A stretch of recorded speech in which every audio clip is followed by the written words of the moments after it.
France Maghreb 2. Bonjour à tous, ravi de vous retrouver sur France Maghreb 2. C'est parti pour votre grand forum. Premier rendez-vous de cette semaine. Nous sommes le 28 novembre, au lendemain de cette primaire de la droite. Avec cette large victoire de François Fillon sur Alain Juppé. C'est donc le résultat de cette primaire de la droite. Nous y reviendrons bien sûr avec vous dans cette émission du Grand Forum. Tout à l'heure, en dernière partie, nous ferons, et comme chaque soir d'ailleurs, l'éphéméride, les principaux événements de cette date, en l'occurrence le 28 novembre, avec l'ami Amar après 18h. De sport, nous parlerons avec Ralph Bécheny, de la télé, des programmes pour ce soir. Et puis je vous également ferai écouter un clip qui vient de sortir. C'est une totale exclusivité pour France Maghreb 2, ça s'appelle Du côté des femmes.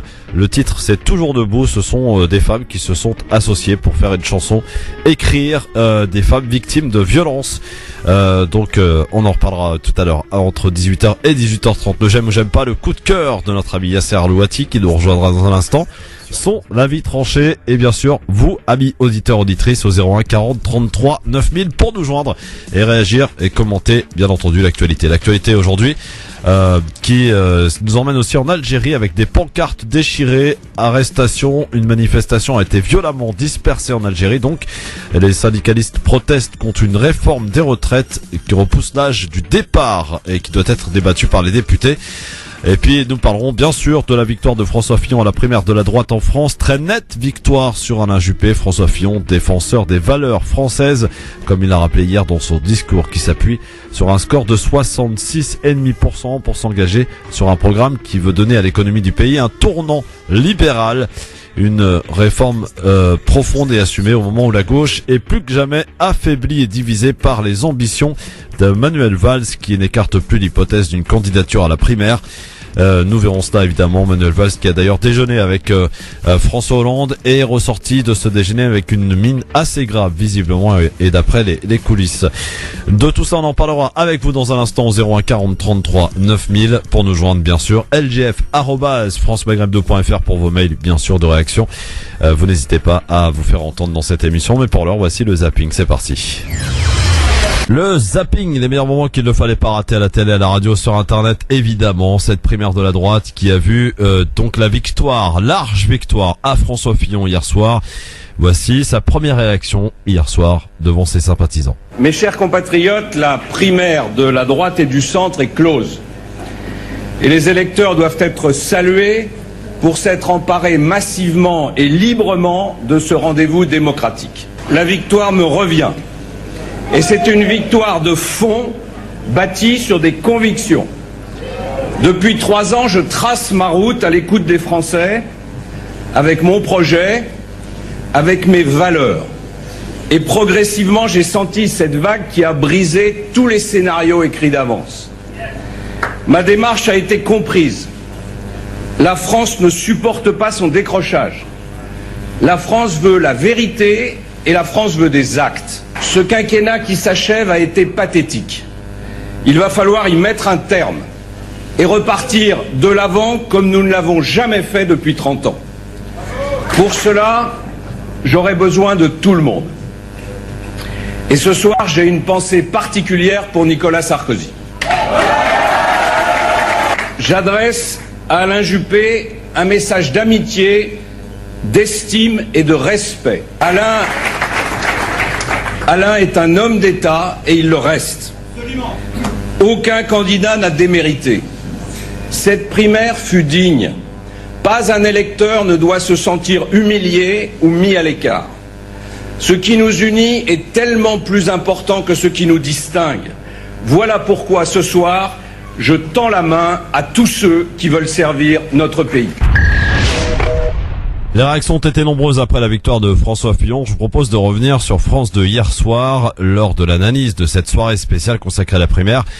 Un gros clash a eu lieu en plateau entre Daniel Cohn-Bendit et Jean-Luc Mélenchon. Écoutez. Daniel Cohn-Bendit aimerait vous poser une question. Il va vous la poser tout de suite. Jean-Luc, si tu te présentes à la primaire, tu peux Monsieur la gagner. Monsieur Cohn-Bendit, est-ce que vous pouvez m'appeler par mon nom et pas par mon prénom, s'il vous plaît? Nous ne sommes pas amis, vous le savez, nous ne jouons pas la comédie. Va te faire voir. Appelez-moi par mon nom, s'il vous plaît. J'ai pas de question, je fais pas du touche-touche comme ça. On s'est toujours tutoyé, s'il a pas envie, qu'il aille tutoyer Castro et qu'il me foute la paix.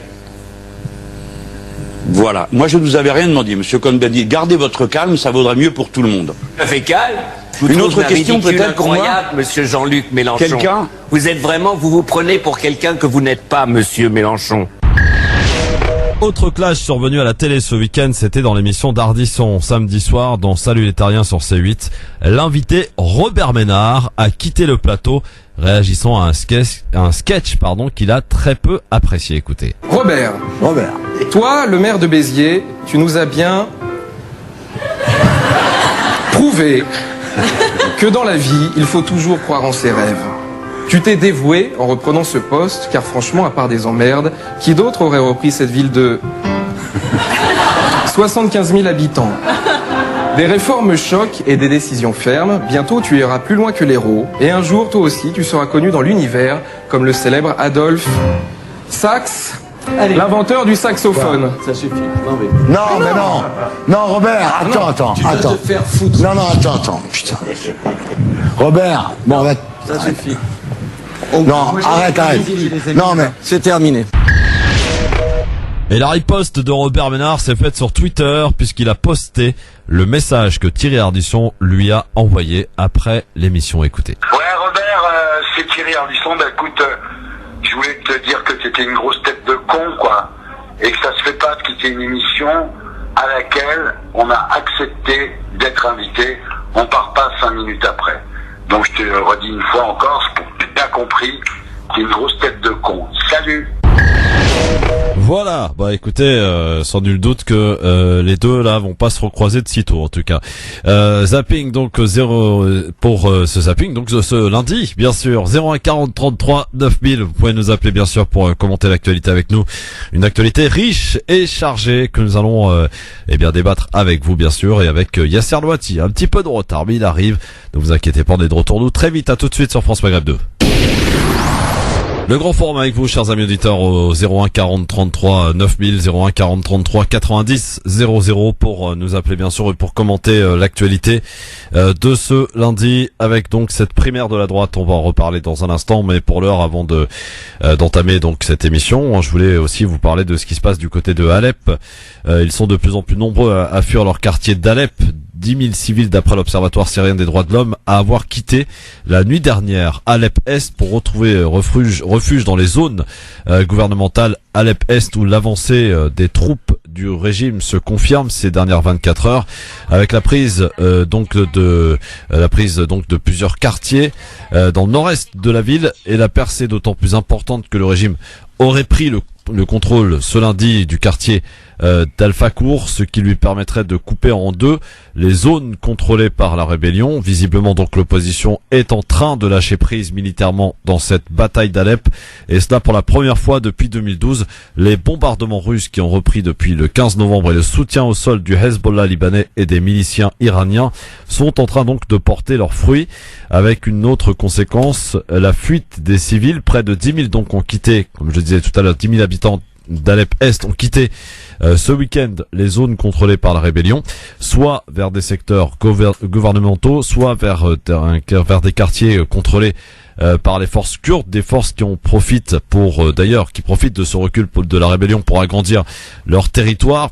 C'est la première fois également depuis 2012 que les civils fuient massivement Alep-Est et c'est là le signe d'un basculement probablement, ou peut-être d'une prochaine victoire du régime syrien qui parviendrait donc alors à chasser complètement l'opposition de la deuxième ville du pays. Puis la nuit dernière, c'est l'aviation israélienne qui a annoncé à nouveau frapper une position sur le plateau syrien du Golan et a visé un bâtiment qui aurait servi de base à une attaque terroriste hier. Voilà vos commentaires si vous le souhaitez pour nous parler donc de ce qui se passe à Alep et donc de cette ville coupée en deux. Visiblement, la rébellion donc n'arrive plus à faire face militairement face aux Russes, aux Syriens et puis donc à l'aide du Hezbollah sur place et aussi des officiers iraniens. 01 40 33 9000 bien sûr pour nous rejoindre et commenter l'actualité avec nous. Une actualité riche en ce lundi bien sûr. On va parler beaucoup et principalement de politique bien sûr parce que la politique est donc au rendez-vous aujourd'hui. Mais je voulais aussi, avant d'accueillir notre ami Yasser Louati qui nous a rejoint et que je laisse tranquillement s'installer, ce qui s'est passé à Alger, c'est une violente répression autour de manifestants qui s'étaient rassemblés contre la réforme des retraites dans la capitale. En pancartes de protestation ont été déchirées par la police, la foule a été dispersée, de nombreuses interpellations ont eu lieu. Les manifestants auraient dénoncé donc la décision du gouvernement algérien de mettre fin aux retraites anticipées, l'âge de départ désormais fixé à 60 ans. Parmi les personnes mobilisées contre ce projet de loi qui doit être débattu par les députés, des syndicalistes, des fonctionnaires, des élus et des partis politiques, réforme qui semble faire l'unanimité contre elle. Argument du gouvernement, la caisse des retraites va faire faillite, il faut donc que les salariés restent et cotisent beaucoup plus longtemps. Le ministre du Travail a répété hier que l'État se souciait de garantir le droit à la retraite des générations suivantes. Réponse des opposants donc, les mesures d'austérité ne doivent pas être compensées par les travailleurs. La semaine dernière, rappelons que la loi des finances, une loi d'austérité, a été adoptée par le Parlement après les augmentations des prix de l'énergie, l'augmentation des taxes, l'arrêt de chantiers d'hôpitaux, de raccordement de gaz et avec une inflation importante, la réforme des retraites est pour les syndicats donc un effort supplémentaire que l'on demande encore aux familles donc les plus modestes. C'est donc une manifestation qui a été violemment réprimée par la police algérienne. Yasser Louati, bonjour, comment ça va Yasser? Bien toi Christophe, bonjour tout le monde. Bonjour à toi Yasser, jusqu'à 18h avec moi pour commenter cette actualité, actualité dominée évidemment par ce qui s'est passé hier et par cette primaire de la droite et cette large victoire de François Fillon, 66% et demi pour François Fillon contre Alain Juppé. Yasser, quel est ton programme pour ton coup de cœur tout à l'heure? De quoi allons-nous parler? Eh ben écoute, à la surprise générale, François Fillon pour moi est un vent d'espoir. Ah oui? Ah oui, franchement c'est l'espoir qui souffle, mais on verra comment. Tu nous expliqueras ça. Et dans ton avis tranché? Ben justement c'est celui-là, c'est sur l'espoir suscité par François Fillon. D'accord, et ton coup de cœur du coup alors? Mon coup de cœur, c'est justement encore une fois pour ceux qui tentent de bon gré mal gré de faire avancer les choses. Donc il y a eu un communiqué de Sud Éducation dans les Bouches-du-Rhône qui justement remettait en cause la loi de 2004 et qui appelait à ce qu'on cesse d'instrumentaliser la laïcité à des fins idéologiques. Alors ton premier regard, ta première analyse, avant de passer donc tout à l'heure à ta chronique, mon cher ami Yasser, finalement cette victoire de François Fillon, est-ce qu'il fallait s'y attendre? Quand même, oui. Le discours de François Fillon a commencé à prendre de l'ampleur que lorsqu'il a commencé à taper de manière de plus en plus violente sur les citoyens de confession musulmane, il est rentré dans la surenchère avec Nicolas Sarkozy, sauf que les gens étaient lassés de Nicolas Sarkozy, cette espèce de gesticulation permanente, les affaires, encore et encore, toutes les semaines, quasiment une révélation, surtout grâce et merci à Mediapart. Donc lui, il s'est distingué avec un ton, on va dire, plus remplan-plan, sauf que la violence du discours était la même. Il s'est aussi adressé à un électorat qui, lui, était mobilisé. Contrairement aux autres, il y a eu son alliance avec le groupe de pression qui s'appelle Sens Commun, qui prône véritablement l'instauration d'un agenda conservatoire catholique de droite. Vraiment, c'est un retour, comme disaient certains, à la France imaginaire, en fait, blanche et catholique, et tant pis pour le reste qui n'entre pas dans le moule. Mais non, franchement, pour moi, je n'étais pas vraiment surpris. Ce qui me surprend, c'est vraiment l'ampleur qui a été confirmée au second tour. Oui, on est vraiment à 70%. Ouais.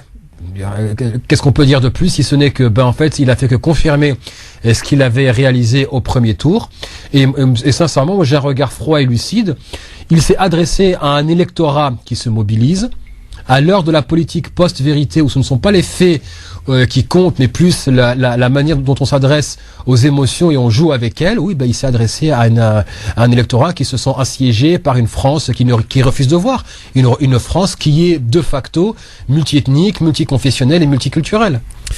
Alors, il y a eu pas mal de polémiques depuis hier, et notamment cette porte-parole qui l'a suivi d'ailleurs dans tous les débats et un petit peu partout. Et elle est apparue effectivement avec cette fameuse croix qui fait polémique. Qui a certes dû suivre cette affaire.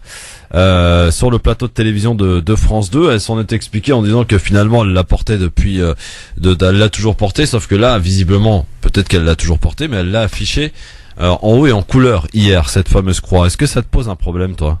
Mais moi, ça me pose pas de problème qu'on affiche des signes religieux. Ce qui me pose problème, c'est qu'on applique un 2 poids 2 mesures. Donc, moi, je veux dire sincèrement que nos frères catholiques et protestants et juifs portent leurs signes religieux, tout comme nos frères musulmans puissent porter leur voile, leur shashia, leur barbe ou leur djellaba.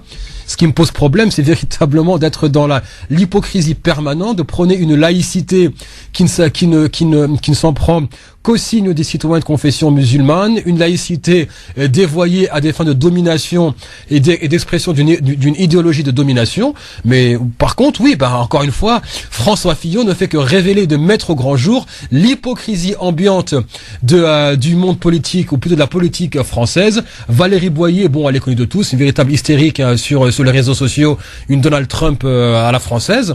Mais l'hypocrisie ne concerne pas seulement le port de la croix. De toute façon, elle était sur un plateau de télévision. Ils auraient pu lui demander de gentiment la cacher, sauf qu'on a réagi qu'une fois que les gens se sont manifestés.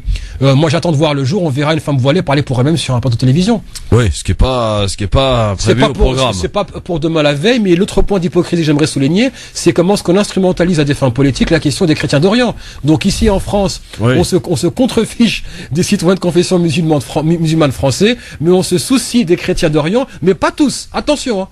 On parle des chrétiens d'Orient en Irak et en Syrie, et c'est vrai qu'ils sont persécutés par Daesh et leurs semblables, mais on parle jamais des chrétiens d'Orient en Palestine. Ah non. On parle jamais des chrétiens d'Orient qui se font tabasser par l'armée israélienne. Oui. On n'a jamais parlé, par exemple, la semaine dernière, des églises palestiniennes. Et vraiment, la fraternité entre religions a été exprimée encore une fois grâce à la Palestine. Des églises qui ont fait retentir l'appel à la prière musulman parce que l'État israélien l'avait interdit et commençait à verbaliser les mosquées. Oui, tout comme d'ailleurs ce week-end on a pu voir aussi sur les réseaux sociaux des images. Vous savez qu'Israël a fait face à des incendies sans précédent, à des sapeurs palestiniens, des sapeurs-pompiers palestiniens et aussi des Palestiniens qui ont hébergé chez eux des victimes de confession juive. Donc suite à leur perte, des pertes de leur maison et même des colons qui ont été sauvés du feu par la population palestinienne que eux-mêmes combattent et leur tirent dessus. Incroyable, hein. En plein jour. Eh ben oui, comme quoi. Comme quoi. Allez, beaux appels aussi au 01 40 33 90 00 pour venir évidemment échanger avec nous, débattre bien sûr au lendemain de cette élection. On a un peu la gueule de bois quand même, faut le dire, Yasser, non? Non, pas du tout. Non, pas du tout. Bon, bah écoute. Donc toi t'es pas surpris et mais qu'est-ce qu'on espérait vraiment cette primaire? C'est comme si Juppé était vraiment le jour et la nuit. Je veux dire, même s'il était plus mesuré sur la question d'identité, son programme n'en demeurait pas moins un programme néolibéral. Et donc moi un peu moins quand même que Fillon. Un peu moins, oui. Il est à plus 1% de TVA. Fillon est à 2% en plus. Oui, 250 000 fonctionnaires pour 500 000 pour Fillon. Mais c'est surtout dans le domaine, par exemple, moi je prends le système de santé où Fillon est un programme très dur pour la sécurité sociale. C'est carrément un système à l'américain finalement qui propose plus de remboursement. Si ce n'est donc, ça veut dire que si t'es pauvre ou que t'as pas beaucoup de moyens, bah tu seras bon qu'à payer ou à la limite ne pas te faire soigner parce que t'as pas les moyens. Je vais encore saluer une fois ma femme qui est vraiment qui joue un rôle important dans ma vie. Elle me dit une fois, elle parlait avec différentes personnes et chacun oui mais les politiques ceci et cela, et bon elle a répondu sèchement.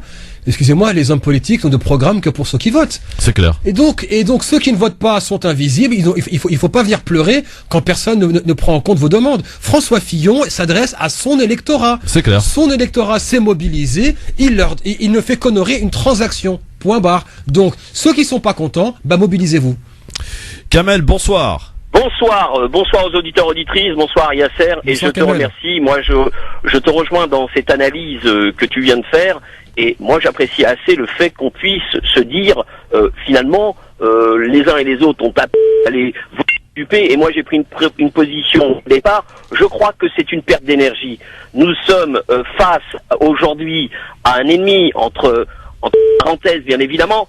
Ce qui est toujours très intéressant, c'est de voir les gens se révéler comme ils sont. Aujourd'hui, on identifie pleinement Monsieur Fillon, qui a gagné de manière tout à fait honorable en ce qui le concerne, ce parti. Et puis, point barre. Maintenant, ce qu'il nous reste à faire, et c'est dit à longueur de journée sur cette antenne, et tu l'as souvent dit, mon cher Christophe, et je t'en remercie, c'est de nous organiser, nous. Donc on y va.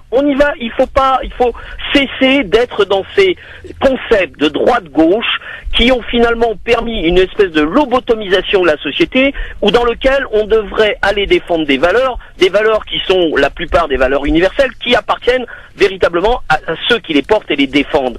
Alors, moi, je fais partie des gens qui ne sont pas encartés, qui sont sans étiquette, ni de droite, ni de gauche. Je défends notre communauté par tous les moyens, et il y a un certain nombre d'années. Moi, j'appelle tous ceux qui nous écoutent, au travers des intervenants sur cette radio. Je demande aussi aux gens des partis, de ceux qui ont été s'encarter dans des partis et n'ont pas eu ce courage de dénoncer ce que ces partis ont dit sur notre communauté. Et je parle notamment ceux de gauche, puisque les partis de gauche seraient soi-disant ceux qui sont le plus proches de nous. On a bien vu que tout est faux. Nous n'aurons que ce que nous irons arracher les uns et les autres, et nous irons arracher et nous serons considérés qu'une fois que nous représenterons quelque chose, qu'une fois que nous aurons su instaurer un véritable rapport de force. C'est très important que chacun d'entre nous en prenne conscience. Merci à Radio France Maghreb 2 de donner la possibilité à ce que nous puissions nous exprimer. Continuons à le faire, et par contre, agissons concrètement. Merci Kamel. Voilà. Merci à toi. Bon, eh bien, on a aussi le docteur qui est avec nous. Il était avec nous, donc il nous rappelle évidemment 01 40 33 9000. Il y en a qui la semaine dernière sur cette antenne, Yasser disait personnellement, moi je vais voter Fillon parce que Fillon m'intéresse plus sur la scène internationale, sur sa politique internationale. Ce à quoi on essayait de dire et de répondre, sans donner de conseils parce qu'on n'est pas là pour le faire, mais de donner peut-être une indication que le plan international est certes intéressant, mais que ce qui prévaut, c'est quand même ce qui va se passer pour cette politique, en tout cas, que prévoit de mener François Fillon. Et là, elle est dure, libérale, très à droite. J'en étais même à me poser la question, Yasser, la semaine dernière, en lisant, je sais pas si tu as fait l'expérience, le livre de François Fillon, c'est un livre purement islamophobe. Où il s'en prend durement aux musulmans. Ce sont là des sauvages jusque dans leurs prières. Enfin, c'est grave, et c'est grave, encore plus grave que aucun média n'ait relevé ce genre de phrase. Pour moins que ça, on tombe sur Marine Le Pen et sur le parti du Front National. Non, même pas, on tombe pas sur Marine Le Pen. Elle a quand même comparé les musulmans des nazis qui occupaient la rue, et qu'elle a aussi appris un sursaut de résistance. Donc il y a pas vraiment. Bah oui, mais quelle est la comparaison, je veux dire, à faire, si ce n'est qu'à peut-être faire de la surenchère dans des phrases absolument islamophobes et dégueulasses. Aujourd'hui, Yasser, François Fillon, pour moi, se rapproche plus du FN que du centre de la droite. Mais Christophe, veut dire, il faut quand même garder en tête que, veut dire, on peut pas être absent, littéralement absent du terrain, ne jamais se mobiliser en temps, on va dire en temps normal, et puis à chaque fois s'offusquer dès qu'il y a une sortie islamophobe. Veut dire, François Fillon, il sait très bien ce qu'il fait. Il sait que lorsqu'il va taper sur les musulmans, c'est facile, et que les représentants, soi-disant, ceux qui sont censés, ou qui se donnent le droit, ou ceux qui s'octroient le titre de parler au nom des musulmans, se taisent, ne font pas jouer leur réseau, ça c'est une chose. Deuxièmement, les premiers citoyens de confession musulmane qui sont ciblés dans leur honneur, dans leur dignité, dans leur chair, dans leur vie professionnelle, dans leur vie familiale, et qui sont constamment sous un feu ou un déluge de feu de la part des islamophobes de droite et de gauche, continue à espérer quoi que ce soit de l'État. Veut dire, moi je m'égosille à le répéter encore et encore. Comment est-ce qu'on peut attendre quoi que ce soit d'un État qui s'est bâti sur l'esclavage, la colonisation, qui a continué avec des politiques néocoloniales et qui prospère avec des politiques racistes? Est-ce qu'on a vu l'État agir véritablement contre le racisme? On l'a pas vu agir. Je veux dire, je faisais je crois que c'était une chronique, je me souviens plus, ou une présentation, bref, où je disais que les seules fois où l'État parle de racisme, c'est sur le thème ou le ton de c'est pas bien, sur ce qu'on appelle l'antiracisme moral. Donc il n'y a rien à attendre. Par contre, si les personnes ciblées saisissaient l'État, mais non pas pour dire s'il te plaît fais quelque chose, mais pour mettre la pression sur les élus, faire tomber des maires, faire tomber des députés, exiger que des commissions soient ouvertes. Or, rien de tout ça n'est fait. Mais il y a aussi un problème, et là je le dis parce que j'en suis aussi le premier concerné, ce qu'on appelle la sphère militante ou la sphère associative, qui est complètement atomisée. Chacun est en train de prêcher pour sa paroisse, chacun a son petit marché, chacun a son exclusivité sur une question donnée, et s'il te plaît, ne marche pas sur mes plates-bandes. Donc, sans mobilisation politique, on ne pourra jamais rien attendre quoi que ce soit, ni de l'État, ni de ses agents, ni des responsables politiques qui posent des programmes. Pourquoi? Parce que la cible facile, c'est les musulmans, l'idéologie qui fait converger tout le monde, c'est l'islamophobie. La droite et l'extrême droite ont convergé grâce à l'islamophobie. La gauche en fait de même sous couvert de politique laïcarde et anticléricale. Mais encore une fois, ils s'accordent tous pour dire l'ennemi intérieur, c'est les musulmans. La seule chose qui change, c'est la rhétorique employée. Ça veut dire on a un discours plus ou moins déguisé. Donc je suis désolé, il n'y a rien à attendre si les premiers ciblés, les premiers concernés ne reprennent pas leur destin en main et exercent leurs droits, c'est-à-dire faire pression sur les élus et les institutions. François Fillon est la parfaite expression que lorsque un électorat se mobilise, lorsqu'une communauté se mobilise, elle sait faire porter un programme, mettre en avant un candidat et dans ce cas-là, faire avancer son agenda. Allez, on accueille Docteur qui est avec nous. Bonjour Docteur. Oui, bonjour mes amis. Bonjour. Voilà, donc je vais faire court. J'ai écouté Monsieur Kamal entièrement, celui qui a appelé avant moi. Donc j'interpelle déjà pour 2 points. Donc le premier point concernant l'élection de Monsieur Fillon, pardon. Donc oui, c'est vrai. Donc lui, il a dit, il faut pas que les musulmans en France. Donc après, on confessionnalise tout. Là, j'interpelle un peu Monsieur Yasser. D'abord, là, il a dit mes ennemis dans son discours de Lyon. Si on l'a bien écouté, les frères musulmans en France. Donc celui qui se concerne en tant que parti frères musulmans, donc il va se sentir concerné. Et deuxièmement, Qatar, par leur politique intégriste, et l'Arabie Saoudite. Bon, ça on le chante ici sur France Maghreb 2 depuis 6 ans. Donc ça c'est d'un côté, et c'est vrai, il s'est rattrapé, Monsieur Yasser. Il a dit même la gauche, il faut voir. Là, ils pleurent les chrétiens de Palestine. Et, les musulmans ont voté en masse, je me rappelle, en 98 déjà pour Monsieur Jospin. Et puis, qu'est-ce qu'il a dit? Il a dit des intégristes, des terroristes sur les Palestiniens, aussi bien chrétiens que musulmans. Il a été caillassé en Cisjordanie. Rappelez-vous, Monsieur Crisson comme Monsieur Yasser, et c'est Monsieur Chirac, qui était président calme, gaulliste, qui était au moment où il y avait ce qu'on appelle la gauche et la droite qui gouvernaient ensemble, et il a engueulé. Il a dit non, c'est moi. Ne me faites pas parler des choses comme ça. Ça concernant la Palestine, que je m'en mêle pas. Maintenant, concernant la Syrie, tellement les musulmans sont mêlés d'ici bien en Europe comme ailleurs pour islamiser la Syrie, alors que la Syrie est laïcarde, que maintenant ils payent. Malheureusement, je dis, et je défends les musulmans de France, ils payent, on paye la nôtre, les gens. Parce qu'il faut voir maintenant, par exemple, Alep, rien que les médias, même français, actuellement, ils disent le régime, tout ça. Non, c'est Alep, les gens quittent vers Alep Ouest, évidemment aidés par l'armée russe pour se réfugier, les habitants sous le feu des intégristes et des terroristes amenés de tout poil. Malheureusement, on va pas rentrer sur le problème syrien. Alep actuellement en train de se faire libérer comme Damas des terroristes de tout poil qui arrivent. Maintenant, les gens qui se sont concernés avec les intégristes, aussi bien en Europe comme ailleurs, c'est dommage. Voilà ce que j'ai à dire, si je peux recevoir s'il y a des critiques. Oui, Yasser vous répond. Alors, voilà, je l'écoute, Monsieur Yasser. D'abord, bonsoir, monsieur, docteur. Bonsoir, Monsieur Yasser. D'abord, il faut dire, ça, c'est un discours qu'on entend régulièrement, et sincèrement, je vais vous répondre parce que voilà, on est ensemble sur les ondes. Oui.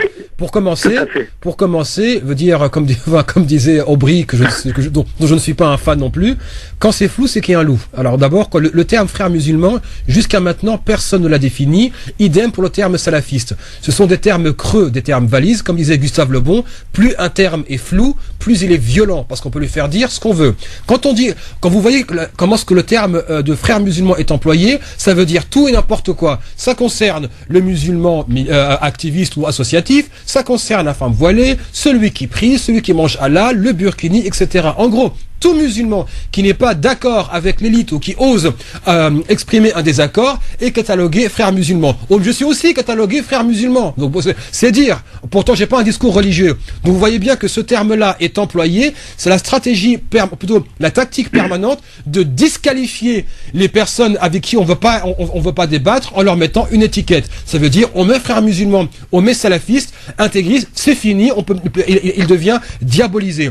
L'autre chose, vous parlez par exemple de Fillon qui dénonce, vous dites la politique du Qatar. Mais je suis désolé, il est l'Arabie Saoudite, les deux, oui, tout à fait. Oui, d'accord, il dit ça maintenant, sauf qu'il a quand même été pendant 5 ans Premier ministre de Sarkozy, qui a quand même un ami assez intime du pouvoir au Qatar. Il ne s'en est jamais offusqué. Il ne s'est pas offusqué lorsque Sarkozy va en Arabie Saoudite et nous dit que c'est un modèle. Tout à fait, il a perdu Sarkozy maintenant. Non, je suis d'accord avec vous, monsieur. Parce que maintenant, là, il paye sa note de Libye et de sa politique. Oui, mais sauf que François Fillon... Excusez-moi juste juste un mot. Monsieur Fillon, beaucoup de gens ne le savent pas, il a placé sa démission au cas où monsieur Sarkozy attaquait Damas en début 2012. Et là, c'est à peu près, c'est comme il a dit, monsieur Chevènement, tu te tais ou tu te casses. Eh ben, il a dit, moi, je me casse. Là, je vous dis de source sûre, il allait démissionner. Il a refusé qu'on attaquait Damas. Ouais, c'est en 2012. Oui, sauf ça, que, il faut pas monsieur, voir les choses comme ça. Non, monsieur, mais je vous parle de choses c'est vrai, précises. Il faut pas confessionnaliser les choses, aussi bien ici comme ailleurs. Si on est laïque, on doit respecter toutes les confessions et je vous donne raison là-dessus. Bon, monsieur, très bien. J'ai rien confessionnalisé. D'abord, je parle de citoyens de confession musulmane. Donc, c'est la seule chose dont je parle. Je ne confessionnalise rien du tout. Autre chose, je vous ai parlé des termes frères musulmans et du Qatar. Je n'ai pas été parler de la Syrie. Je ne vous ai parlé que de ces choses-là qui révèlent une hypocrisie de François Fillon qui, pendant 5 ans, reste sous un gouvernement Sarkozy, et Sarkozy avec toutes les bisbilles qu'il a avec le Qatar et les financements, etc. Ouais. Donc il ne faut pas non plus jouer au champion quand on est soi-même partie intégrante de l'hypocrisie qui est appliquée par l'État. Merci docteur, à bientôt.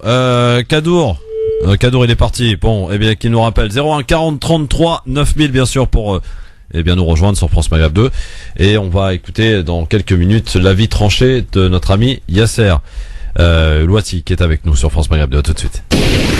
Merci d'être avec nous sur votre radio France Maghreb 2. C'est le grand forum évidemment, et ce jusque 18h30 avec Yasser Louati aujourd'hui pour m'accompagner sur France Maghreb 2. Alors vous avez certainement Yasser, t'as regardé cette fameuse poignée de main hier soir pour conclure une compétition qui lance donc un homme, François Fillon, dans la course pour la présidentielle de printemps prochain. Élection incontestable et incontestée, a reconnu d'ailleurs le battu Alain Juppé, nette victoire avec ses 66,5% des suffrages pour l'ex-premier ministre de Nicolas Sarkozy, qui a convaincu sa famille politique avec un projet articulé sur une réforme libérale, un succès donc qui va forcément contraindre la concurrence à s'adapter. Et c'est surtout à la gauche qui est à la peine aujourd'hui. Je sais pas si vous avez suivi cette petite rumeur qui a été balancée par le journal Le Parisien, qui est somme toute d'ailleurs assez bien informé en général, sur une éventuelle démission de Manuel Valls, qui devait d'ailleurs intervenir dès aujourd'hui. Il y a eu effectivement un déjeuner ce midi entre les deux hommes, Manuel Valls et François Hollande, à l'Élysée. Un dîner qui s'est conclu aux alentours de 14h30. En est sorti Manuel Valls avec une mine assez grave, et il vient de déclarer à l'instant qu'il démentait une démission et qu'il restait un homme d'État. Voilà donc pour les dernières nouvelles concernant donc cette petite rumeur. Manuel Valls n'a pas l'intention de démissionner. Cela dit, vous avez peut-être pas remarqué ce qui s'est passé ce week-end, Yasser.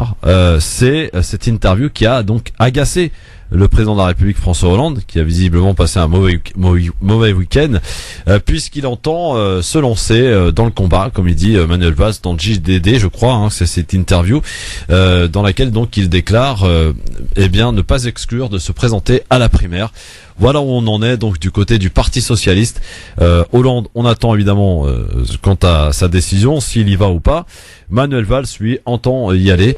On peut se demander, mais vraiment, qu'est-ce qu'ils ont dans la tête, quoi? Parce que Monsieur 5% aux dernières primaires de 2011, Manuel Valls, qui est donc Premier ministre et qui de toute façon est lié au sort de François Hollande, et on ne donne pas cher aujourd'hui de ce monsieur qui a 4% d'attention, 4% d'attention donc chez les Français, qui est au plus bas. Donc dans les satisfactions parmi les présidents de la Ve République, je veux dire, ça paraît quand même inconcevable. Yasser, qu'en penses-tu en tout cas de cette volonté de Manuel Valls de pourtant y aller? Je veux dire, est-ce qu'on peut être vraiment surpris? Connaissant le personnage et ses revirements à travers, depuis les années 2000. Surpris, oui et non, mais on peut se demander si finalement ces hommes et femmes politiques vivent dans la réalité, parce que aujourd'hui, quand t'es autant dans une difficulté, où t'as un total désamour du peuple de France vis-à-vis de ta politique que t'as menée depuis 5 ans, comment tu espères encore y aller, gagner, quoi? C'est pas une question de se présenter, c'est aussi une question de parier sur la destruction du Parti socialiste et de le reconstruire en le mettant à sa botte.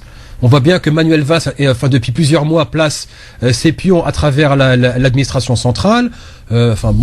C'était un secret pour personne, que ce soit des préfets. D'ailleurs, les pires préfets sous l'état d'urgence ont été les préfets nommés par Valls et Sarkozy.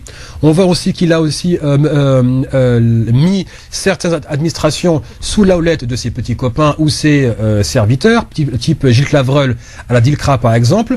Donc non, je veux dire, même si Valls se présente et qu'il perd, il aura contribué à détruire ou à faire exploser en vol le Parti socialiste, et étant donné l'influence qu'il aura gagnée pendant son mandat de Premier ministre, contribuera à sa reconstruction selon ses termes à lui. En gros, un parti de centre-gauche. Mais est-ce qu'il peut rester en poste encore aujourd'hui, après cette interview, après cette sortie, après cette volonté d'y aller? Manuel Valls doit-il démissionner?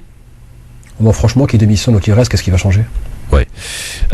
Nous accueillons Manji qui nous appelle de Marseille. Salut Manji, avant d'écouter la vie tranchée de Yasser Loti. Bonsoir Yasser. Bonsoir Manji.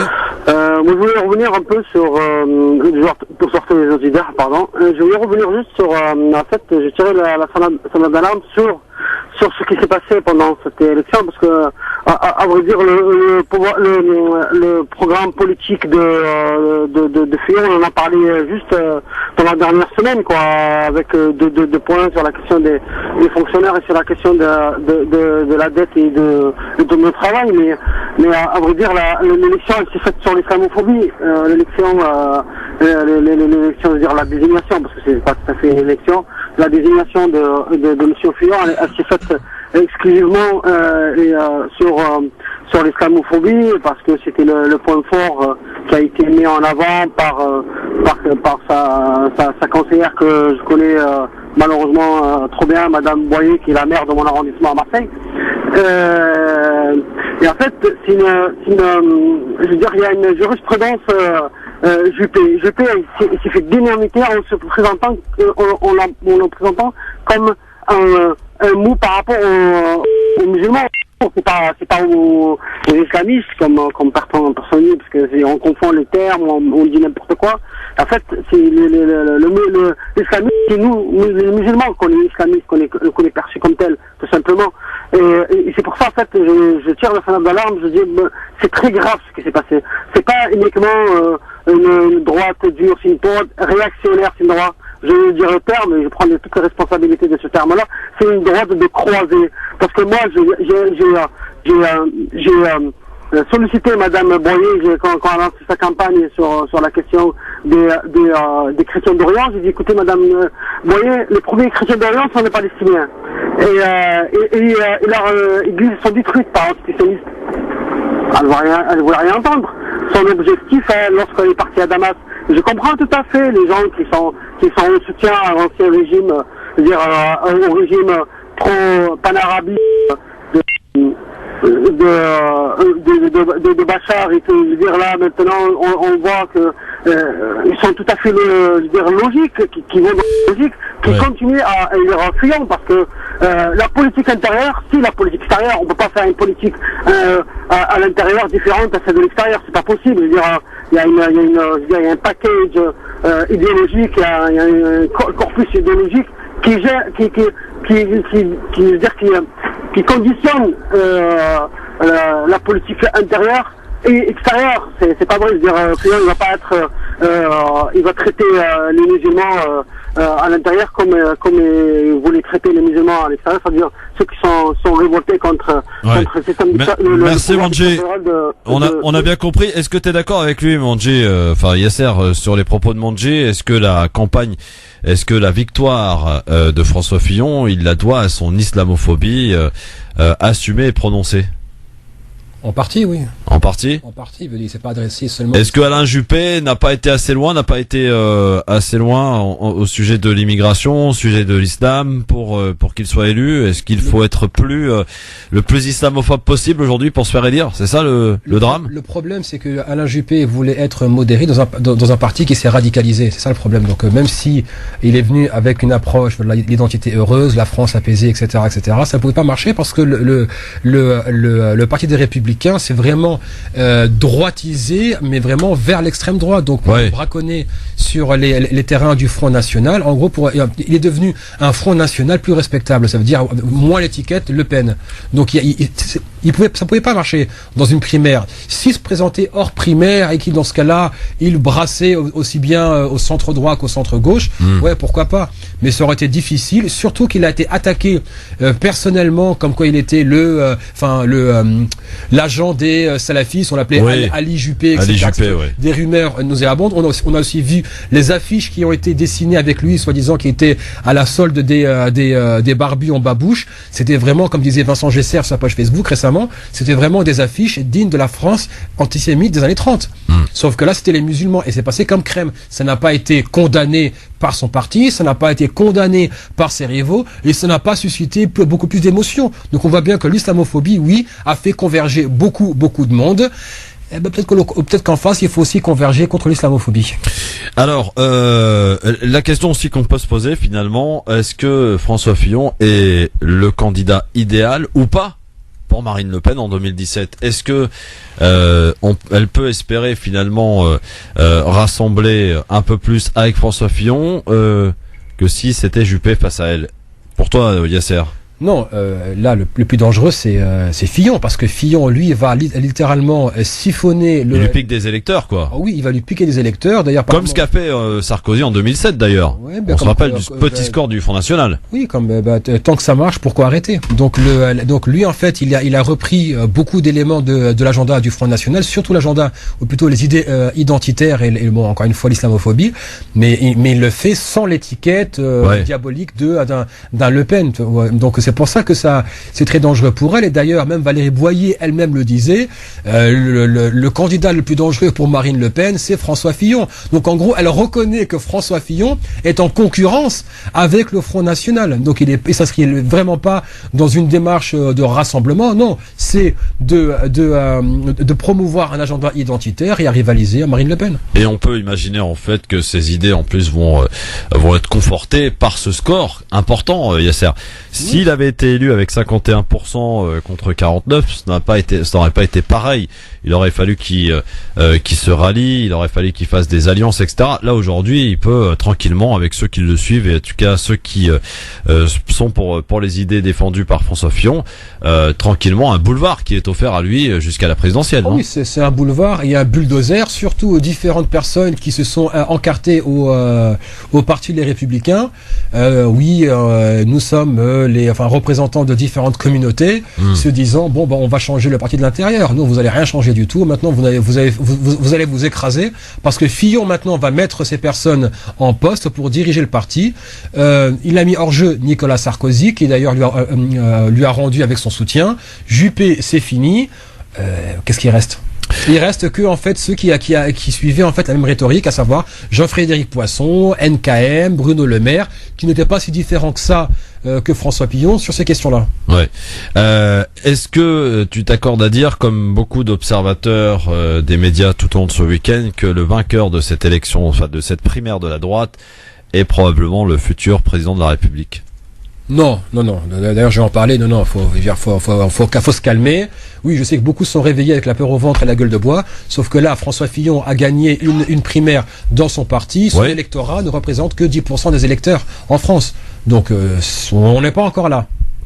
Est-ce que tu es prêt pour la vie tranchée, mon ami? Dans une minute. Allez, jingle.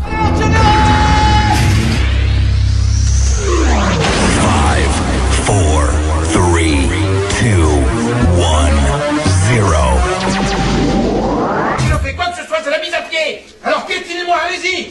Et je vous rappelle que vous allez pouvoir réagir à cet avis tranché que va nous proposer Yasser Louati dans un instant au 01 40 33 90 00 40 33 9000 bien sûr pour nous donner votre avis sur l'avis tranché donc de Yasser Louati en lien et en rapport avec l'actualité et au lendemain de cette victoire de François Fillon. Yasser. Alors on peut commencer ? On y va. On y va. Alors François Fillon nous redonne espoir. Et non, ce n'est pas ironique. À part la mosquée de Mérignac qui a été taguée à base de « Vive la France », 3 petits points, les salafistes dehors. Non, il y a bien un vent d'espoir qui souffle sur la France. Personne n'a raté la nouvelle d'hier soir, celle d'un François Fillon qui remporte la primaire des Républicains avec près de 70% des voix pour un programme adressé à une frange spécifique de la population française. Lui, disait-il, les électeurs ont trouvé en moi les valeurs de la France. À lui seul, il a donc mis fin à la carrière politique, enfin je l'espère, de Jean-François Copé, Nicolas Sarkozy et depuis hier soir, Alain Juppé qui après 40 ans, comme dit-il, au service de la France, avec une certaine émotion, il tire sa révérence et préfère se consacrer à son poste de maire de Bordeaux. Comme quoi, même quand ils perdent, à l'image de Parker Lewis, nos très chers élus et hauts fonctionnaires ne perdent jamais. À écouter François Fillon, l'heure est donc au vote communautariste, bourgeois, religieux et réactionnaire qui s'est mobilisé en masse pour porter au nu son champion. On ne peut pas leur en vouloir, car c'est ainsi que fonctionne notre chère démocratie. Les uns se mobilisent, les autres... Enfin bref, c'est donc un message d'espoir car lui, l'éternel numéro 2 que l'on donnait pour perdant il y a encore 2 semaines, a fini par gagner et même écraser la concurrence. Pourquoi l'espoir ? Parce que pour une fois, nous avons un candidat qui fait sauter les verrous. Le vote communautaire, ce n'est plus tabou. Les privilèges, on en viendra tous à bout. Et voter pour un candidat parce qu'il est proche de vos sensibilités religieuses n'est plus interdit. Il y a une dizaine de jours au Palais des Congrès de Paris, il déclarait aussi, je cite, « Lorsque j'affirme qu'il faut casser la baraque, alors on me rétorque que je vais trop loin. Si on n'est pas radical maintenant, quand est-ce qu'on le sera? Si on ne prend pas tous les risques maintenant, alors je me demande quand est-ce qu'on les prendra. Bon, un petit bémol, les seuls risques qu'il veut prendre, c'est sur le dos de ceux qui voteront jamais pour lui, à savoir les classes populaires, les fonctionnaires et les minorités, à commencer par les citoyens de confession musulmane. Je suis donc d'accord avec François Fillon lorsqu'il parle d'un besoin de casser la baraque, à savoir cette 5e république des privilèges qui s'est bâtie sur l'esclavage, la colonisation et qui s'est pérennisée aussi bien avec l'impérialisme à l'extérieur que le racisme d'État, la domination des classes populaires par les classes bourgeoises à domicile. Je suis aussi d'accord avec lui lorsqu'il dit qu'il faut être radical car oui, ce système électoral est une supercherie et une imposture démocratique. Notre économie tourne à la faveur des plus aisés, qui se gavent en temps de croissance et nous font payer la facture en temps de crise, qu'ils sont d'ailleurs les premiers à provoquer à chaque fois. Et oui, je suis encore d'accord avec François Fillon lorsqu'il parle de prendre des risques, car il faut que les risques de déclassement, d'exclusion, de discrimination et même de paupérisation soient partagés par ceux qui ont le plus à partager. François Fillon qui combat le communautarisme en se faisant élire par le vote communautaire blanc, provincial et religieux n'en est donc pas à une contradiction près. Mais c'est tant mieux car, comme il le dit, le courage de la vérité, c'est de reconnaître que seuls les rapports de force fonctionnent et que ceux qui contemplent de loin le retour aux années 30 et se sentent impuissants peuvent aussi se dire qu'ils peuvent faire quelque chose. Va-t-on me faire croire que la majorité des Français sont des bourgeois de province réactionnaires islamophobes ? Peut-être pas. 4,3 millions d'électeurs, c'est à peu près 10% du corps électoral. Ce chiffre ne confirme qu'une chose, c'est que la droite a convergé autour de l'islamophobie et de la domination des classes populaires. Mais si Fillon a été capable de mobiliser un électorat des plus dangereux, au point que sa porte-parole déclare que le vote le plus dangereux pour le Front National, c'est lui, on est donc bien dans la continuité de la surenchère victimaire d'une frange de la population française qui estime être assiégée par ces minorités qui exigent l'égalité. Tout ce qui compte maintenant, c'est d'élire un homme de conviction, même s'il vend de la peur, du rêve et du flan, tant son programme est soit un cauchemar, soit irréalisable. On pourrait se demander qu'est-ce qu'il veut bien faire avec une politique étrangère où il prétend être en opposition aux États-Unis et se coucher face à la Russie. Alors dans ce cas, il faut garder en tête que ce François Fillon ne représente que lui-même et la communauté pour laquelle qu'il a porté au nu, mais la question qui se pose, si lui a été capable de mobiliser un électorat ultra-réactionnaire, que fait l'électorat en face, qui lui souhaite faire avancer les choses et mener à bien une politique de justice sociale. Justice sociale, mon œil, car jusqu'à maintenant, aussi bien la gauche que la droite se sont accordés pour poursuivre un agenda néolibéral qui s'est basé sur l'austérité et le déclassement des classes populaires. Donc, chacun peut prendre son destin en main. ou pas. Yasser Louati pour son avis tranché. Vous pouvez réagir bien sûr maintenant 01 40 33 9000. C'est ce que va faire Karim. Salut Karim. Bonjour Christophe, bonjour à ton invité. Bonjour Karim. Je partage tout à fait cette analyse et cette vision des choses. Et je suis tout à fait d'accord avec lui. Mais je voudrais en revenir quand il est arrivé, votre invité, qu'il a parlé, qu'il a dit encore une fois des choses avec lesquelles je suis d'accord à 100%. Quand il a dit, de toute façon, en gros, si je me suis trompé, vous me direz, mais bon, quand on participe pas à la vie citoyenne, quand on vote pas, on n'existe pas, donc on n'a pas à se plaindre. Je me suis vu, moi, il y a 15 ans, j'ai oublié que j'étais pas au téléphone, je me suis mis à crier tout seul, mais arrête de rêver tout haut, d'autres l'ont fait avant toi. Et effectivement, moi j'ai toujours rêvé d'une union des minorités issues de la diversité, qui ait une conscience de la communauté musulmane pour défendre ses droits, etc., etc. Mais écoute, je te dis franchement, c'est quelque chose auquel je ne crois plus du tout. Et moi, de toute façon, vu mon âge, à 58 ans, pour les 10 ou 15 ans qui moi, je sais que je ne le verrai jamais. Pour la bonne et simple raison, et je vais te dire, il n'y a pas besoin d'avoir fait l'ENA pour ça. Quand je vais en Algérie en vacances, et quand je vois à quoi les gens sont prêts pour venir en France, et quand j'arrive ici, et quand je vois à quoi les gens sont prêts pour devenir français ou pour avoir des papiers, je me dis que c'est pas demain que ces gens-là prendront conscience qu'ils sont une communauté. Parce que ils sont toujours dans l'idée, ils sont toujours en attente que le colon, le français, on aimerait bien qu'il soit un peu moins raciste, on aimerait bien qu'il soit un peu plus gentil, etc. Ce sont des gens, en fin de compte, excusez-moi du terme, des gens mal élevés. Parce que ce sont des gens qui réclament la victoire sans livrer bataille. Et moi, je ne supporte plus les gens qui réclament la victoire constamment sans jamais lever le glaive. Et ça m'insupporte. Et je voudrais finir par deux petites choses. Je vous rappelle que Alain Juppé et comment elle s'appelle, la jeune femme des primaires, là, NKM, ce sont les seuls qui n'ont pas publié de livre contre l'islam. Oui, elle a quand même mené une grosse bataille contre ce qu'elle appelle le salafisme et qu'elle voulait interdire. Le kouffarisme, elle avait même inventé ce courant. Oui, mais enfin, elle n'a pas fait de livre spécifique à l'islam. Parce qu'on n'en a pas les épaules, peut-être, on n'a pas eu le temps. Je sais pas, tu sais, ces gens-là, ils ont les moyens d'avoir des nègres, quand tu vois que des Chalgoumi arrivent à écrire des bouquins, il n'y a pas de raison qu'elle n'y arrive pas, ils ont les moyens, ils ont des maisons d'édition, pourvu qu'ils en vendent 15 ou 20 000, ils rentrent dans leurs frais. Mais, je veux dire, c'est peut-être pour ça qu'ils ont fait un mauvais score. Mais, en fin de compte, nous, on a que ce qu'on mérite. Et comme me disait mon copain Cyril il y a pas longtemps, il me disait, vous ne ferez jamais, à mon avis, vous allez passer par le même circuit que nous les Juifs. Il vous faut une Shoah salutaire. Et je lui dis, mais qu'est-ce que tu veux dire par là? Il me dit, parce que le problème, et c'est vrai, j'en parlais avec lui, il me disait, vous êtes comme nous dans les années 30. Vous êtes sûr que vos droits sont pérennisés. C'est-à-dire vos droits aux prestations sociales, personne n'y touchera. Vos droits à la nationalité, naturalisation, personne n'y touchera. Vos droits à la régularisation, personne n'y touchera. Il a dit, tant qu'il n'y aura pas un mec qui viendra et vous dira, toi, t'es musulman, alors pour la peine, tu n'auras ni prestations sociales, je te retire tes papiers et je te fous dehors. Tant qu'il n'y aura pas des trucs comme ça, vous ne prendrez jamais conscience que vos droits sont éphémères. Et je voudrais juste finir une chose. Moi, je comprends pas, il y a des choses je voudrais juste simplement poser une question aux auditeurs. Est-ce que le mot arabe et le mot dignité vont ensemble? L'Arabie Saoudite, que je défends pas du tout, et le Koweït, ils se font cracher à la figure jour et nuit par les médias, jour et nuit par les hommes politiques, jour et nuit par les écrivains, par tout ce qu'on entend, et ils continuent à venir en France, à investir en France, à passer leurs vacances en France, à dépenser leur fric en France. Je n'arrive pas à comprendre comment ces gens-là peuvent se regarder encore une fois dans la glace. Merci beaucoup, bonne soirée. Merci Karim, à bientôt, au revoir. 01 40 33 9000. Intéressant la remarque de Karim là sur le fait que effectivement ces pays auxquels faisait allusion Karim, savoir l'Arabie Saoudite, le Koweït et tous ces pays donc qui se font cracher dessus, c'est vrai par les politiques, par les médias, etc. Et pourtant, tous ces rois, tous ces princes viennent toujours passer des vacances ou faire des contrats avec des pays qui les critiquent ou les mettent plus bas, au bas de l'échelle. C'est incompréhensible, non? Tout à fait. Je veux dire, on peut pas être insulté du matin au soir et venir dépenser son fric dans un pays qui vous méprise. Je veux dire, ça c'est le b.a.-ba. Moi, un pays où je me sens méprisé, j'y vais pas. Oui. Mais pour rejoindre ce que disait l'intervenant à l'instant,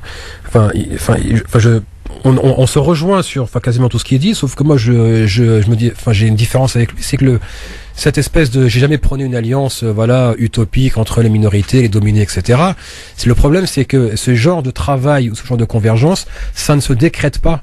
C'est pas une chose, on dit, on se réveille un matin, bon, allez, les gars, on va converger, on va se battre ensemble. Non, c'est parce qu'il n'y a jamais d'initiative commune. Parce qu'au sein même des différentes communautés, aux différents groupes, différentes, voilà, sphères, les gens, en fait, les gens ont adhéré à l'atomisation.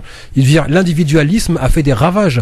Là où il y avait avant un esprit de groupe, un esprit communautaire, un esprit de solidarité, etc., il n'y en a plus du tout. Donc déjà, au sein même de ce qu'on appelle les citoyens de confession musulmane, il y a des solidarités qui existent, mais qui sont beaucoup trop marginales par rapport à la masse de travail que cela requiert. Autre chose, c'est que si demain, vous voulez parler d'une convergence entre X ou Y, il faut peut-être d'abord commencer par se côtoyer et travailler ensemble. Lancer des initiatives communes, lancer des tables rondes ensemble, des projets communs où on apprend à se connaître et à se faire confiance. Mais c'est pas du jour au lendemain on va dire ah oui parce que ça va pas, on va travailler ensemble. Non, ça ne marchera pas. Et de toute façon, quand on voit, et là je sais que je vais faire sursauter ceux qui écoutent et je vais voilà me faire des ennemis, mais tant pis. Mais il faut aussi voir l'état de morcellement dans ce qu'on appelle la communauté musulmane.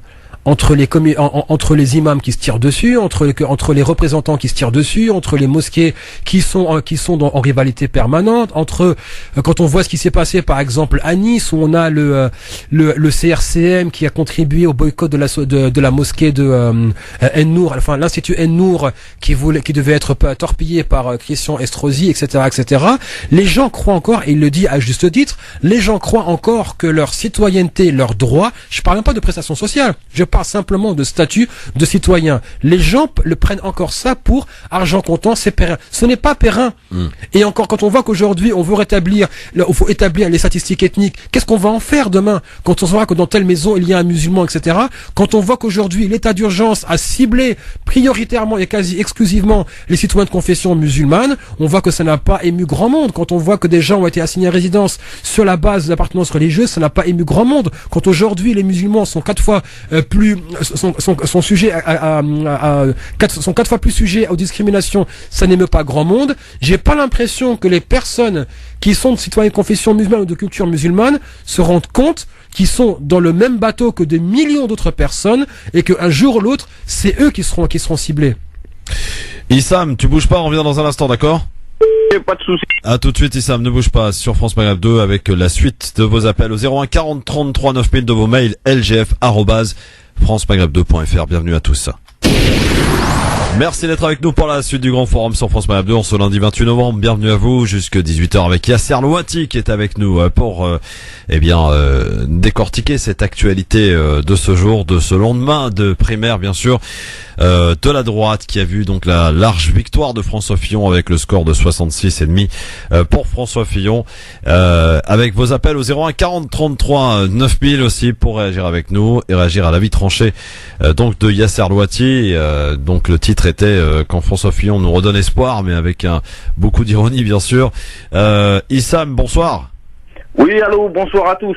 Bonsoir Issam. Bonsoir. En fait, j'appelle, moi je suis tombé par hasard sur vous en fait, sur l'émission, et justement c'était au moment où tu faisais un constat, Yasser, juste avant la musique.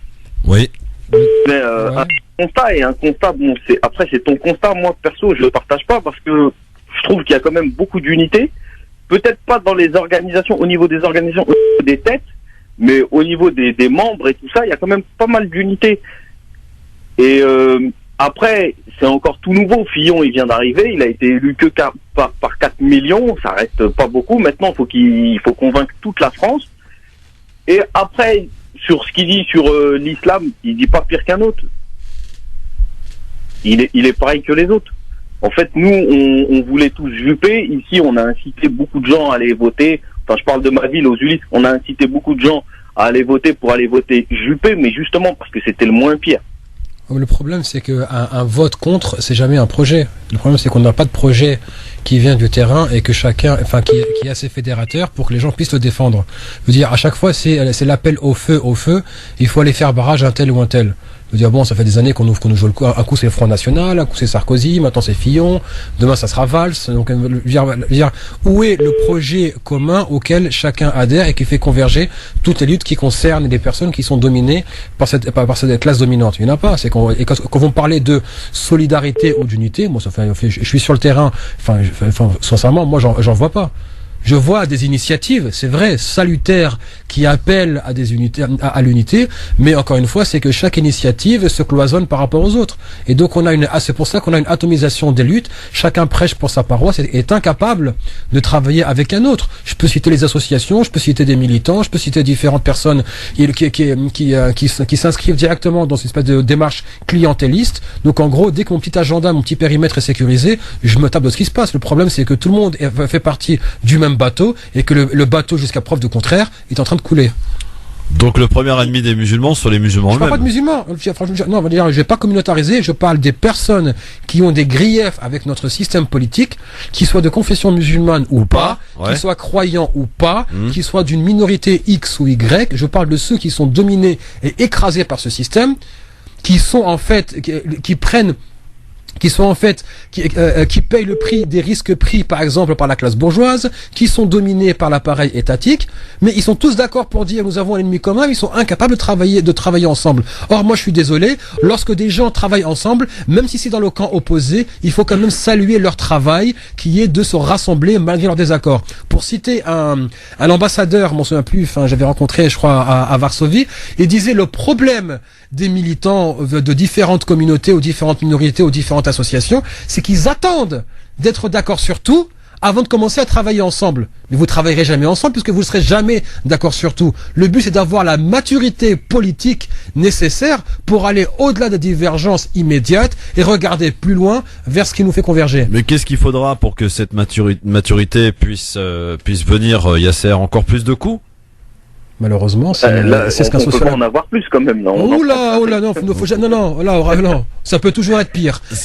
Et on l'a vu, d'ailleurs. Non, quand on voit qu'une Marion Maréchal Le Pen dise que les musulmans doivent accéder d'avoir un statut inférieur aux Français chrétiens, lorsqu'on a un Zemmour qui parle de déportation et qui a encore voix au chapitre sur le service public, lorsqu'on parle d'ennemi intérieur avec un Valls qui le martèle jour et nuit, l'ennemi intérieur, c'est une notion qui a été théorisée dans les années 30 et 40 contre les Juifs. Et on sait comment ça s'est terminé.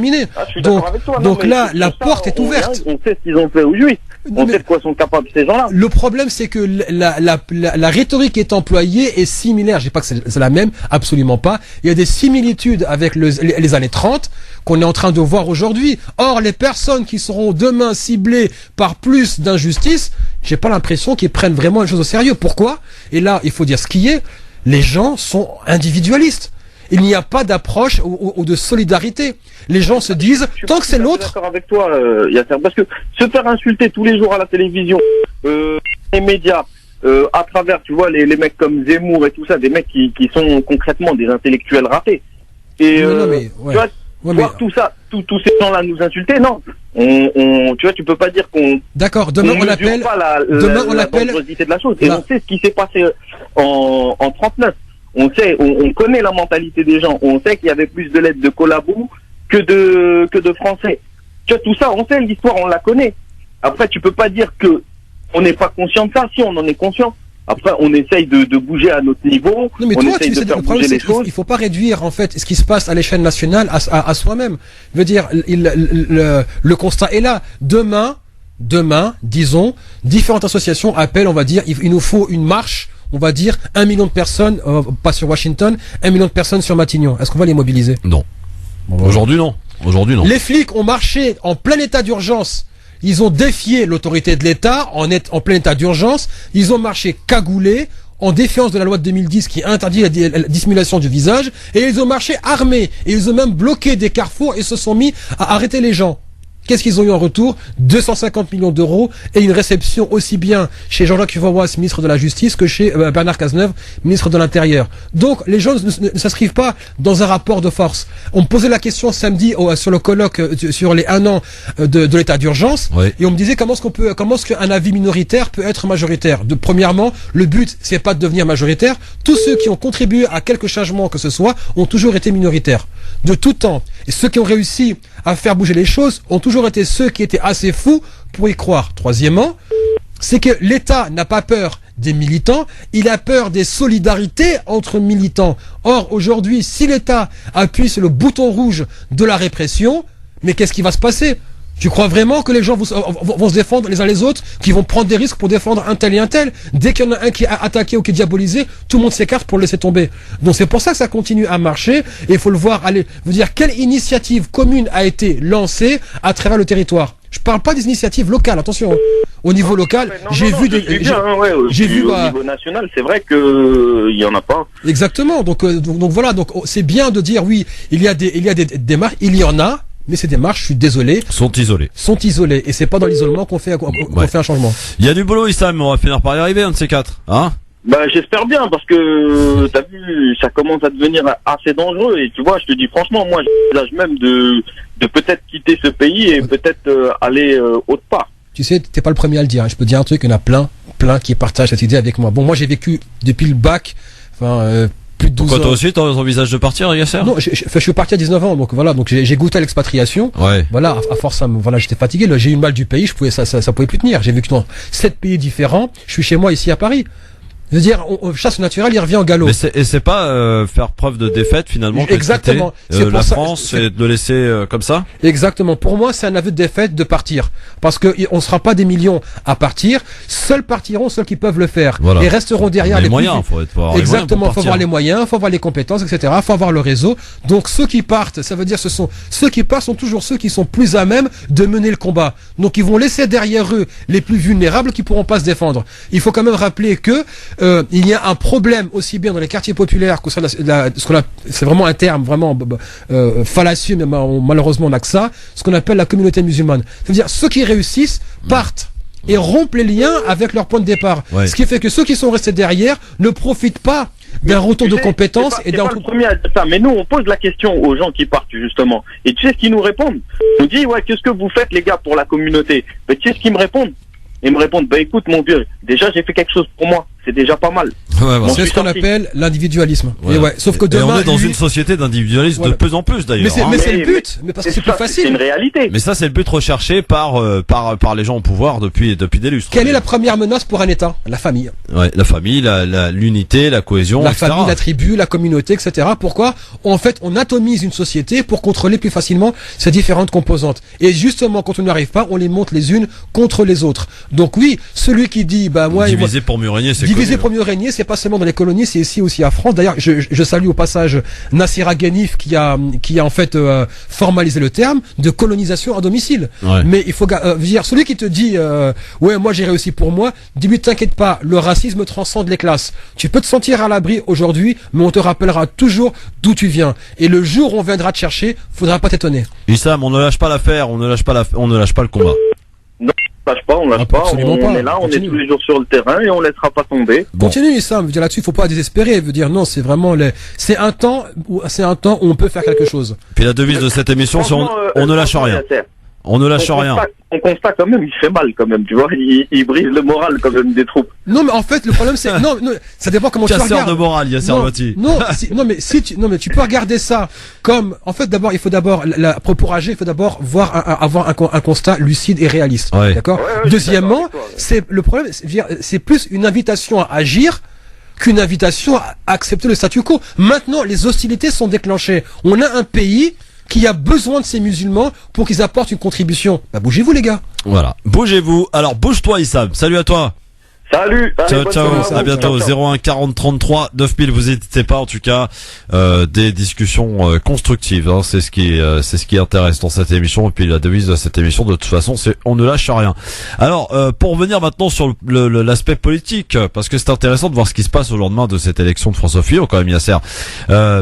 Intéressante chez les centristes, par exemple. Seuls l'UDI ont choisi de se rassembler autour de François Fillon. Macron, qui est officiellement candidat depuis une dizaine de jours, veut occuper l'espace qu'il estime être libéré désormais, alors que François Bayrou n'exclut rien et qu'il a prévenu qu'il travaillerait à un projet en cas de victoire de François Fillon. Donc c'est fait. Le Front National, Marine Le Pen a tapé fort hier soir, le candidat de la droite, le jugeant comme le porte-parole de ce que l'Union européenne a connu de pire en termes d'idéologie. Les partisans de François Fillon affirment que leur champion est le mieux à même de gérer l'extrême droite. La présidente du Front National estime pour sa part qu'il est un excellent adversaire pour elle et elle ne devrait pas manquer de l'attaquer dans les prochains mois, notamment sur l'aspect social de son projet. Affaire à suivre, ça promet en tout cas de taper dur dans tous les sens, en tous les cas, donc, suite à cette victoire. Il y a quand même une inconnue là-dedans, Bayrou qui n'excluait pas avant donc la victoire de Fillon hier soir de proposer quelque chose. Fillon, à mon avis, va y aller. Les paris sont ouverts, même si je ne suis pas un parieur. Maintenant, pour moi, je pense que Bayrou peut nuire à Fillon. Maintenant, Le Pen, c'est vrai que au niveau des classes populaires, elle peut nuire à Fillon. D'accord. Donc encore une fois, la question qui reste, c'est est-ce que Fillon, avec son programme identitaire, est clairement à l'attention de la France ecclésiastique, de province, enfin bourgeoise, etc. et son programme néolibéral peut fédérer. C'est un programme qui fait peur. Donc, il peut avoir l'ambition, parce qu'il a réussi son pari au sein de son propre parti, ce qui est d'ailleurs une logique une continuité idéologique. Maintenant, de là à rassembler les classes populaires autour de ça, moi, franchement, je reste encore sceptique. Est-ce que vous avez suivi, Yasser, amis auditeurs, auditrices, de ce qu'a déclaré Claude Barthelone, qui est quand même le 4e personnage de l'État, président de l'Assemblée nationale, qui lui préconise une participation de Manuel Valls et de François Hollande à la primaire de la gauche. D'ailleurs, ce matin, c'est Olivier Faure, de porte-parole du PS, évoque carrément une situation à gauche proche du suicide collectif. Et pour le porte-parole du gouvernement, Stéphane Le Foll, tout cela appelle une explication claire et franche. C'est ce qu'il a martelé ce matin chez nos confrères d'Europe 1. Écoutez Stéphane Le Foll. Il n'y aura pas de primaire entre le président de la République et le Premier ministre. Les choses doivent être dites et de manière claire. Ça n'existe pas. Ça ne peut pas s'imaginer. Sauf dans les esprits qui ont un peu tendance à confondre leur ressentiment personnel avec l'intérêt général. Un acte de candidature du Premier ministre, il en a tout à fait la possibilité. Mais à ce moment-là, il n'est plus Premier ministre. C'est aussi simple que ça. Et on va pas tourner autour du pot. Il y a des choses qui doivent être rappelées, tout simplement, et je souhaite le rassemblement. Je souhaite qu'on soit capable de se rassembler. Pas pour nous, pour essayer de porter un projet qui protège ceux qui, aujourd'hui, peuvent se sentir, à juste titre, menacés par des propositions qui sont faites par François Fillon.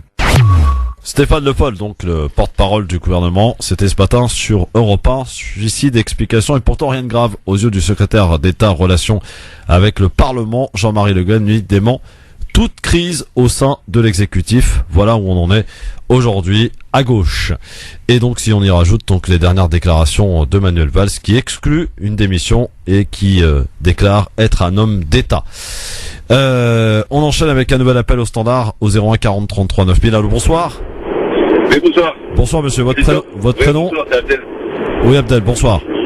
Ouais. Moi je voulais juste intervenir un peu par rapport au débat là, sur François Fillon. Et je pense que là, avec qu'on sait que le Fillon est là, c'est une mauvaise chose pour le Front National. Parce que c'est une mauvaise carte à jouer pour lui parce qu'il va siphonner au niveau du Front National. Et là, la gauche, je pense qu'elle a une carte à jouer. Si elle a un bon représentant, elle a une carte à jouer. Une carte à jouer pour les élections de 2017. Parce que le Front National, si c'est un bon représentant de la gauche, Fillon va siphonner les voix des catholiques et tout ça, qui vont voter Fillon, et que ça va être siphonné au niveau du Front National. Et je sais pas qu'est-ce qu'il en pense, votre invité. Yasser, puisque tu es interpellé. En fait, moi, j'ai pas grand-chose à rajouter. C'est qu'encore une fois, comme tout à l'heure je l'avais dit, c'est que François Fillon est dans la concurrence avec les votes du Front National, mais ce qui est absent jusqu'à maintenant, c'est une véritable gauche. je parle pas d'une gauche telle qu'on la voit aujourd'hui au gouvernement, un véritable programme de gauche qui revienne sur l'austérité et les politiques néolibérales, la casse sociale et bien sûr la répression normalisée de l'État. Jusqu'à maintenant, ça n'existe pas puisque aucun candidat ne s'inscrit en opposition totale avec les programmes qui sont mis en place. Ça veut dire que tout le monde en fait ne nous donne aucune alternative face aux politiques néolibérales. Et c'est ça qui pose problème. C'est qu'en gros, ce qui va varier, c'est combien de fonctionnaires on va supprimer, combien d'augmentation des impôts on va appliquer, etc. Mais il n'y a absolument aucune remise en cause du dogme qui a été suivi par aussi bien Sarkozy que François Hollande, mais surtout du dogme de la parenthèse libérale qui avait été ouverte par François Mitterrand en 83. C'est une parenthèse qui n'a jamais été refermée et depuis, aucun candidat n'a véritablement porté un projet qui, justement, met l'humain au centre du projet. On ne parle que de chiffres, or, malheureusement, les humains n'existent plus. Ah, c'est sûr, c'est sûr. Là, vous avez raison sur ce que vous dites. Mais moi, je reviens aussi au niveau du vote des musulmans, qui est toujours, on est ramené à ce sujet. Avec les élections qu'il y a eu, moi j'ai été très déçu parce que c'était vraiment une minorité qui ont été votées. J'ai vu sur un bureau de vote où j'étais, on voyait pas les gens de la communauté musulmane venir voter. On peut dire ce qu'on veut, mais il n'en avait pas. Et pourtant, on était dans un bureau situé dans une zone, on va dire, où c'est une zone de cité, où il y a du monde. On n'a pas vu les gens venir voter de confession musulmane. Moi, je suis de confession musulmane. J'ai été sur un bureau de vote et j'ai pas vu des gens de confession musulmane venir voter. Ça les intéresse pas. Ils passent à côté. Après, ils sont toujours en train de critiquer, de pleurer, qu'on les montre du doigt, qu'on les vise et tout. Malheureusement, quand il y a des occasions comme ça, ils sont pas là. Et ils se présentent pas. Ils viennent pas pour se rebiffer ou en allant voter. Merci Abdel, merci à vous en tout cas et bonne soirée. 01 40 33 9000. On va malheureusement clôturer avec vous, chers amis auditeurs, pour laisser place maintenant à Yasser Louati pour le coup de cœur et puis on prendra un auditeur pour le j'aime ou j'aime pas dans un instant. Donc mon cher ami Yasser, on va passer maintenant au coup de cœur. Élection européenne hop, c'est pas du tout élection européenne, on s'est trompé de jingle, c'est pas encore les élections européennes, c'était l'année dernière, mais c'est pas grave. Donc le coup de cœur, c'est parti mon cher ami Yasser. Alors oui, le coup de cœur concerne le syndicat Sud Éducation qui a publié un document où justement il condamnait l'utilisation abusive et pervertie de la laïcité à des fins de stigmatisation et d'exclusion. Donc c'est un texte d'orientation de Sud Éducation 13 sur la laïcité. Et donc là où ils disent, je cite, défend la laïcité en tant que principe d'indépendance, d'impartialité et de neutralité des institutions publiques face aux questions religieuses. Et pour ceux qui sont encore timides lorsque on ose mentionner l'abrogation des lois islamophobes de 2004, c'est-à-dire d'interdiction du voile dans les écoles publiques, il y a quand même un collectif qui s'était constitué, c'est le collectif CEAL, collectif des enseignants pour l'abrogation de la loi de 2004. Donc maintenant, ils sont rejoints par par Sud Éducation qui appelle tout autant à revoir. Ou plutôt, j'ai le paragraphe sous les yeux, contre la loi de 2004 pour Sud Éducation Bouches-du-Rhône, la loi dite du voile à l'école comporte de nombreux écueils et notamment celui qui consiste à occulter pour faire diversion l'oppression résultant des inégalités économiques, sociales et politiques en les déplaçant sur le terrain religieux.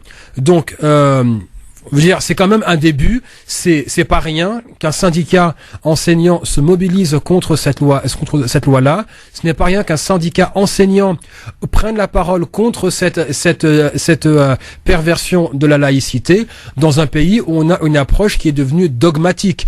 On n'est plus en train de parler de laïcité, principe constitutionnel, de neutralité de l'État et de non-ingérence dans le religieux. C'est maintenant on a une laïcité identitaire qui a été promue au début des années 90 et qui maintenant a servi de base pour exclure massivement les jeunes filles de confession musulmane et qui portent un voile. Donc c'est un début. après ce collectif, voici le syndicat Sud Éducation. Le combat ne fait que continuer. Maintenant, c'est encore une fois, et je veux dire, on peut que se répéter, c'est à chaque citoyen, et encore une fois, moi j'adhère pas à l'idée que c'est le combat des musulmans, c'est à chaque citoyen soucieux de voir une justice sociale appliquée en France, de voir l'État faire son travail et ne plus s'impliquer pour divertir la foule avec des lois qui stigmatisent les communautés, que chacun prenne les devants et interpelle le rectorat, interpelle le ministère pour qu'on cesse d'exclure massivement, parce que cette loi de 2004 qui a été votée, elle a été la porte ouverte à une série de lois qui ont continué bien sûr à cibler les femmes de confession musulmane, mais qui ont maintenant commencé à cibler les autres communautés religieuses. Merci beaucoup Yasser pour ce coup de cœur. Dans un instant, le j'aime ou j'aime pas, auditeur, auditrice. Allez, j'en prends avec nous dans un instant. 01 40 33 9000, le premier qui appelle. Il fera le j'aime ou j'aime pas avec nous dans un instant sur France Maghreb 2. À suivre aussi l'éphéméride avec la Myanmar. Et je vous informe, amis auditeurs aussi, auditrices, que à partir de vendredi 2 décembre, pour le 2, 3 et 4 décembre, on lance une opération donc Radioton en partenariat avec le Secours Islamique pour venir en aide aux enfants palestiniens pendant 3 jours. Donc notre antenne principalement consacrée à ce Radioton avec le Secours Islamique vendredi 2, samedi 3 et dimanche 4 décembre prochain. Merci d'être avec nous sur votre radio France Maghreb 2 avec évidemment vos appels et surtout pour ceux et celles qui souhaitent participer avec nous au j'aime ou j'aime pas pour finir tranquillement cette émission interactive en vous rappelant que juste après les rappels des titres de l'actualité, eh bien ce sera place à notre ami Amar pour l'éphéméride dans un instant. Donc les quelques événements qui ont retenu notre attention et notamment une fête nationale aujourd'hui dans un pays du Maghreb, lequel vous le saurez dans quelques instants. Juste après les infos de 18h, on parlera également de sport et de foot notamment, et puis de la télé bien sûr pour ceux et celles qui veulent en connaître les programmes. Réponse tout à l'heure, donc dans quelques minutes. Mon cher ami Yasser, on y va pour le j'aime ou j'aime pas, c'est parti. Allez, j'aime pas ou alors on peut dire aussi je m'en fous. D'ailleurs, avec pas mal de petites choses, notamment Robert Ménard qui quitte le plateau de l'émission de Thierry Ardisson après un sketch qu'il a jugé absolument scandaleux. Il quitte le plateau de l'émission 5 minutes après être arrivé. J'aime pas ou je m'en fous. En fait, c'est pas j'ai vu la vidéo. Ouais. Ce que j'ai vraiment aimé, c'était la position de Yvan Le Bolloc, qui était mort de rire du début à la fin et qui a continué de rire en voyant Robert Ménard faire son cirque sur le plateau. Ça faisait vraiment, en fait, il faut voir la vidéo. Chapeau Yvan Le Bolloc. Et je suppose que tu as vu la réplique quelque part de Robert Ménard sur Twitter, où il a posté le message que lui a envoyé Thierry Ardisson en lui disant on ne quitte pas une émission pour laquelle on est invité, on a accepté de participer, vous êtes une grosse tête de con. Voilà, c'est ce que lui a dit donc Ardisson, il a fait écouter ce message que Ardisson lui a envoyé. Non mais ça montre, c'est quand même une personne assez fébrile, Ménard. On voit que c'est une personne qui vraiment en fait qui a dû être en fait un petit enfant, je sais pas, vraiment créatif, j'en sais rien, et qui a grandi avec un complexe vraiment à l'âge adulte. Non, pour moi c'est une personne qui manque de confiance en lui et qui en fait plus il est extrême, plus il ne fait qu'exprimer une crainte intérieure. Ouais.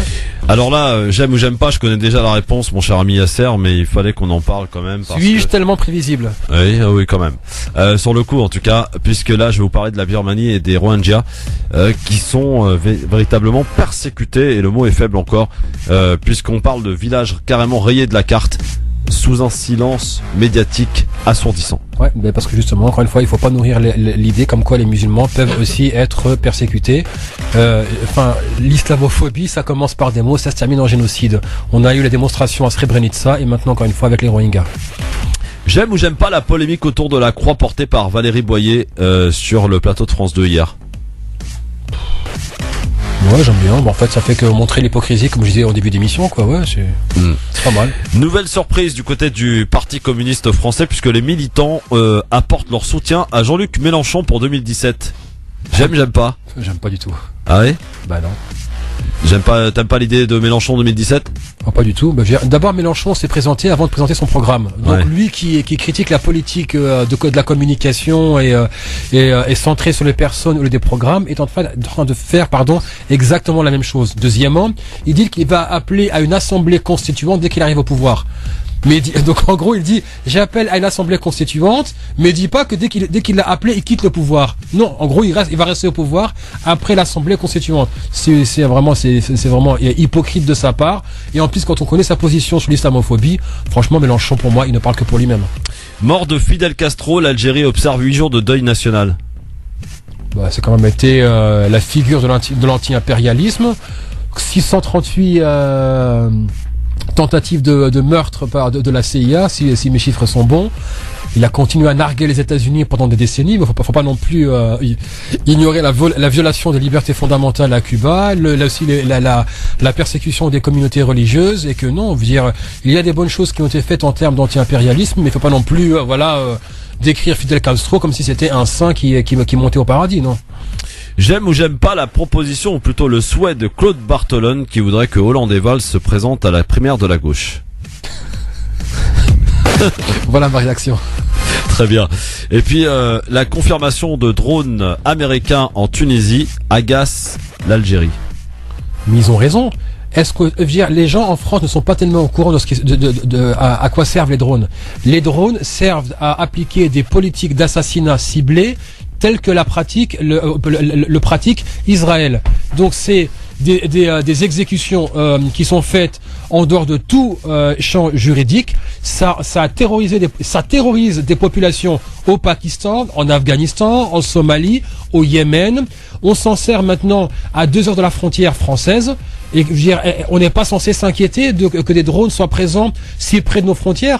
Donc oui, l'Algérie est tout à fait dans son droit de s'en agacer. Et les Américains, de par leur programme d'exécution à travers le monde à n'importe quel moment, je suis désolé, la terre ne vous appartient pas.